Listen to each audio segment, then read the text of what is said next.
సమ్మేళన కార్యక్రమానికి ముఖ్య అతిథిగా వచ్చినటువంటి మన ప్రియతమ నాయకుడు రెవెన్యూ ఉద్యోగుల ఆత్మబంధువు డిప్యూటీ కలెక్టర్ అసోసియేషన్ ప్రెసిడెంట్ గారికి, మన గౌరవనీయులు లచ్చిరెడ్డి సార్ గారికి, అదేవిధంగా టీజీఆర్ఎస్ఏ రాష్ట్ర అధ్యక్షులు, అదేవిధంగా టీజీటీఏ రాష్ట్ర అధ్యక్షులు గారు, అదేవిధంగా జనరల్ సెక్రటరీ జనరల్ గారు, అదేవిధంగా deputy collector association general secretary Ramakrishna sir గారికి, ఈ కార్యక్రమంలో ఉన్నటువంటి మహిళా అధ్యక్షురాలు గారికి, అందరికీ హాజరైనటువంటి పేరు పేరున అందరికీ నాయకులందరికీ, అదేవిధంగా వివిధ మన ఉమ్మడి వరంగల్ జిల్లా నుంచి హాజరైనటువంటి అందరూ నాయకులకు పేరు పేరున నమస్కారాలు. లచ్చిరెడ్డి సార్ గురించి చెప్పుకోవాలంటే గతంలో కూడా మనం చాలాసార్లు చెప్పుకున్నాం. మన దాదాపుగా ఒక 8 నెలల 1 ఇయర్ కాలంలోనే మన ఉమ్మడి వరంగల్ జిల్లాలో 3వ అతిపెద్ద సభ మనం ఇక్కడ నిర్వహించుకోవడం జరిగింది. సార్ గురించి చెప్పాలంటే మన అందరికీ తెలుసు, సినిమాలలో ఫిలింలో మెగాస్టార్ చిరంజీవి ఉంటారు. మన రెవెన్యూ ఉద్యోగులు అందరికీ మెగాస్టార్ ఎవరంటే మన లచ్చిరెడ్డి సారే. లచ్చిరెడ్డి సారే మనందరికీ మెగాస్టార్. జై లచ్చన్న, జై లచ్చన్న. ఇక లచ్చిరెడ్డి సార్ గురించి గొప్పతనం చెప్పాలంటే ఎవరి మనసును కూడా నొప్పించినటువంటి వ్యక్తి. అందరూ మన వాళ్ళే, అందరూ నా వాళ్ళే, అందరూ బాగుండాలి, అందరితో నేను ఉండాలి అనేటువంటి గొప్ప వ్యక్తిత్వం మన మహానుభావుడు. ఉదాహరణకు చెప్పుకుంటే ఇప్పుడు ఈ సభా వేదికను మనం కనుక ఒకసారి గమనిస్తే గతంలో ఎంతో మంది నాయకులు వచ్చారు, ముచ్చట్లు చెప్పారు, ఎన్నో రకాలైనటువంటి సంఘాలు ఉన్నాయి. ఏ సభా వేదికను మనం చూసుకున్నా కూడా దాదాపుగా 10-15 మంది కన్నా ఎక్కువ మంది ఎవ్వరు కూడా సభా వేదిక మీద ఉండరు. ఇప్పుడు చూడండి, మన సభా వేదిక మీద దాదాపుగా 60-70 మంది నాయకులు ఉన్నారు. అంటే దాని అర్థం ఏంటిది? లచ్చిరెడ్డి సారు ప్రతి ఒక్క ఉద్యోగిలో, ప్రతి ఒక్క వ్యక్తిలో ఒక నాయకుడిని చూస్తారు. అందరూ నాలాగే నాయకుడు ఉండాలి అనేటువంటి కోరుకొని అందరికీ ప్రముఖమైనటువంటి పాత్రను కల్పించడంలో లచ్చిరెడ్డి సారు చాలా గొప్ప మనసున్న వ్యక్తి, అందరినీ గౌరవించే వ్యక్తి. ఎవ్వరు మన జిల్లా నుంచి వెళ్ళినా కూడా అందరికీ కూడా పని చేయడానికి ముందొచ్చేటువంటి ఒక మహానాయకుడు అనేటువంటిది మీ అందరికీ నేను ఈ విధంగా ఈరోజు సభాముఖంగా తెలియజేస్తున్నాను. ఇకపోతే ముఖ్యంగా మనందరికీ ఈరోజు రెవెన్యూ వ్యవస్థ గురించి ఇంతకుముందు మన గరికపాటి ఉపేంద్రరావు అన్న గారు చెప్పడం జరిగింది. విఆర్ఓల ప్రాముఖ్యత ఎంత ఉన్నది అనేటువంటిది వాస్తవానికి కూడా నేను గౌరవ రెవెన్యూ మినిస్టర్ ముందు ముఖాముఖి కార్యక్రమంలో కూడా నేను మన గౌరవ లచ్చన్న గారి ఆశీస్సులతో 10 మందిలో నేను ఒక వక్తగా ఉన్నాను. చాలా గర్వపడుతున్నా. ఆ అవకాశం నాకు ఇచ్చింది లచ్చిరెడ్డి సార్ అంటే నిజంగా చెప్తున్నా, నేను ఎప్పటికీ మర్చిపోలేను. ఆ రోజు కూడా నేను విఆర్ఓ యొక్క ప్రాముఖ్యతను నేను తెలియపరచడం జరిగింది. ఈరోజు మన ఉపేంద్రరావు గారు కూడా అన్నారు, ఒక విఆర్ఓ గ్రామ స్థాయిలో చేసేటువంటి పని కానీ పరిష్కారం కానీ ప్రపంచంలో ఎవరు చేయలేరు. గతంలో కూడా నేను చాలాసార్లు చెప్పిన, భూమి కాడా మనం, భుక్తి కాడా మనం, అస్త్రం కాడా మనం, దస్త్రం కాడా మనం, చావు కాడా మనం, చాకరి కాడా మనం, వానొచ్చినా మనం, వరద వచ్చినా మనం, కరువు వచ్చినా మనం, కరోనా వచ్చినా మనం, మినిస్టర్ వచ్చినా మనం, కలెక్టర్ వచ్చినా మనం, ఎవరు వచ్చినా మనకు కావాల్సింది ఎవరంటే రెవెన్యూ ఉద్యోగి కావాలి. దట్టు విఆర్ఓ లేని వ్యవస్థ అనేటువంటిది అసలు మనగడ సాధించలేదు. ఇది 100% గ్యారంటీ. నేను ఎందుకు చెప్తున్నా అంటే నేను కూడా ఒక విఆర్ఓ కొడుకు. మా ఫాదర్ కూడా సూపర్ న్యూమరీ రెస్టారెంట్ ఉండే.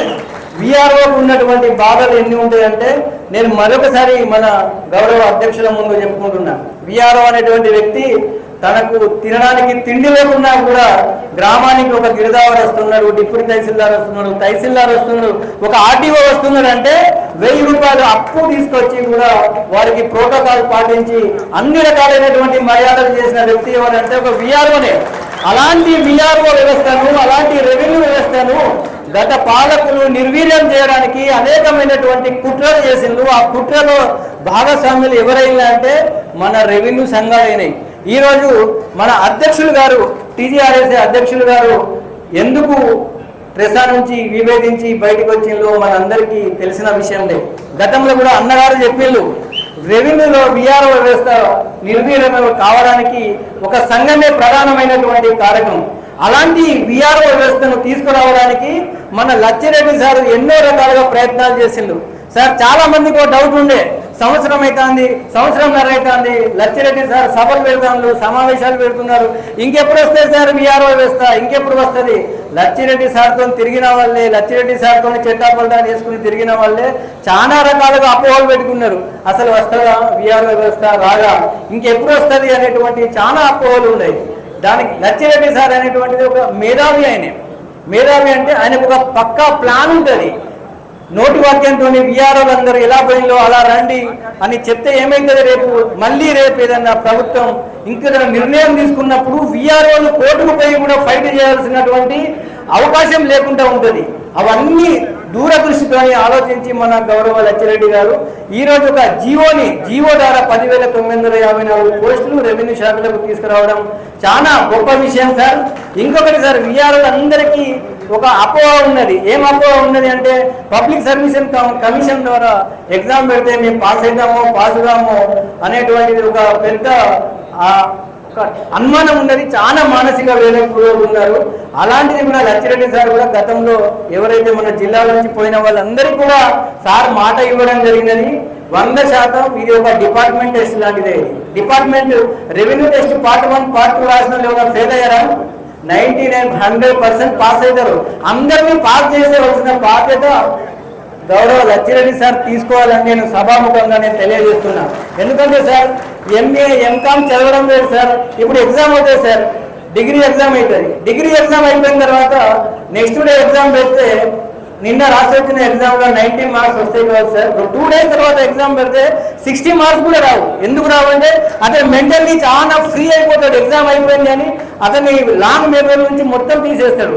దయచేసి విఆర్ఓల విషయంలో కూడా సార్, ఇంకా ఎవరైతే చాలా మంది విఆర్ఏ నుంచి మన రెవెన్యూ డిపార్ట్మెంట్లోకి వచ్చినటువంటి జూనియర్ అసిస్టెంట్లకు కూడా సార్ కొంచెం ఆప్షన్ ఇచ్చి వాళ్ళని కూడా తీసుకునేటువంటి ప్రయత్నం చేయాలి సార్. ఎందుకంటే నేను సార్ టైం ఎక్కువ తీసుకున్నాను సార్. ఇంకొక ముఖ్య విషయం ఏంటంటే సార్, 61 ఇయర్స్ విఆర్ఎస్ సార్, మా దగ్గర VRS sir CCL circular instruction ఇచ్చింది సార్. ఇచ్చిన తర్వాత విఆర్ఎస్ను ఎవరు కూడా అపాయింట్మెంట్ చేయలేదు సార్. ప్రతి మండలంలో 1-2 విఆర్ఏలు ఉన్నారు సార్. కనీసం వాళ్లకు విఆర్ఏ జీతం ఇచ్చుకుంటారైనా కూడా సార్ వాళ్ళకు కొంచెం అపాయింట్మెంట్ ఇస్తే వాళ్ళకు చాలా సంతోషం ఉంటుంది సార్. అదేవిధంగా ర్యాండమైజేషన్ పద్ధతిలో సార్ వరంగల్ జిల్లా నుంచి రంగారెడ్డి నుంచి నిజామాబాద్ జిల్లాకు వెళ్ళి ఈరోజు మార్నింగ్ ఒక విఆర్ఏ నుంచి జూనియర్ అసిస్టెంట్కు పోయినటువంటి సంధ్య అనేటువంటి అమ్మాయి నాకు మెసేజ్ చేసింది సార్. వాళ్ళ భర్త ప్రైవేట్ జాబ్ చేస్తున్నారట సార్. ఈమె హాస్టల్లో నెలకు 10,000 రూపాయలు హాస్టల్లో పేమెంట్ చేసి జాబ్ చేస్తున్నారు సార్. దయచేసి ఇప్పుడు తమరి ముందున్న కర్తవ్యం ఏంటంటే సార్, వేరే అన్యదా భావించవద్దు సార్. ఫస్ట్ ఒక విఆర్ఏల సమస్యను పరిష్కరిస్తే సార్ దాదాపుగా 90% సమస్యలు పరిష్కారం అవుతాయి సార్. ఎందుకంటే తమరు డిప్టీ కలెక్టర్స్ సంబంధించి special grade deputy collectors orders ఇప్పించారు, తహసీల్దార్లకు న్యాయం చేశారు, విఆర్ఓ కూడా న్యాయం చేశారు సార్. నెక్స్ట్ విఆర్ఏలకు మాత్రం తప్పకుండా న్యాయం చేయాలని నేను కోరుకుంటున్నాను సార్. ఇకపోతే లాస్ట్గా సార్, మన అందరం వాళ్ళని వీళ్ళను విమర్శిస్తున్నాం. ఈ పని అయితే లేదు, ఆ పని అయితే లేదు. ఇది ఎవరిని ఉద్దేశించింది కదా సార్, మన ఇక్కడ ఉన్న విఆర్ఏ కానివ్వండి, విఆర్ఓ కానివ్వండి, ఎవరు up to the deputy collector వరకు కానివ్వండి, నేను కలెక్టర్